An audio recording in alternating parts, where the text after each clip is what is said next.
ಏನಕ್ಕೆ ಹಣೆ ಕುಂಕುಮ ಇಡಬೇಕು ಅಂತ ನಮ್ಮ ಪೂರ್ವಿಕರು ಹೇಳ್ತಾರಂದ್ರೆ, ದೇವಿ ಭಾಗವತದಲ್ಲಿ ವ್ಯಾಸರು ಬರೀತಾರೆ, ಶುಂಭ ನಿಶುಂಭ ಎಂಬ ಇಬ್ಬರೂ ರಾಕ್ಷಸರು ಜಗನ್ಮಾತೆಯನ್ನ ಕೆಟ್ಟ ದೃಷ್ಟಿಯಿಂದ ನೋಡಿದಂತ ಸಂದರ್ಭದಲ್ಲಿ ಜಗನ್ಮಾತೆ ಶುಂಭ ನಿಶುಂಭ ಎಂಬ ರಾಕ್ಷಸರ ಮರ್ದನವನ್ನ ಮಾಡಿ ಅವರ ರಕ್ತದ ಕಣದೆ ಅವರ ರಕ್ತವನ್ನು ತಗೊಂಡು ತನ್ನ ಹಣೆಗಿಟ್ಕೊಂತಾಳಂತೆ.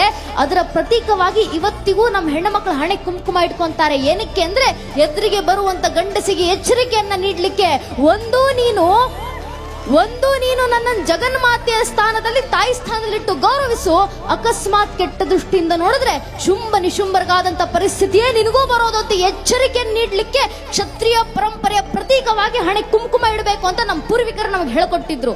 ಫ್ಯಾಷನ್ ಅನ್ನೋ ಹೆಸರಿನಲ್ಲಿ, ಮಾಡರ್ನಿಸಂ ಅನ್ನೋ ಹೆಸರಿನಲ್ಲಿ, ಸೋ ಕಾಲ್ಡ್ ಆಧುನಿಕತೆ ಅನ್ನೋ ಹೆಸರಿನಲ್ಲಿ ನಮ್ಮ ಸಂಸ್ಕೃತಿಯನ್ನು ಬಿಟ್ಟು ಹೋಗ್ತಾ ಇದ್ದಾರೆ ನಮ್ಮ ಯುವಕ ಯುವತಿಯರು ಅಂತ.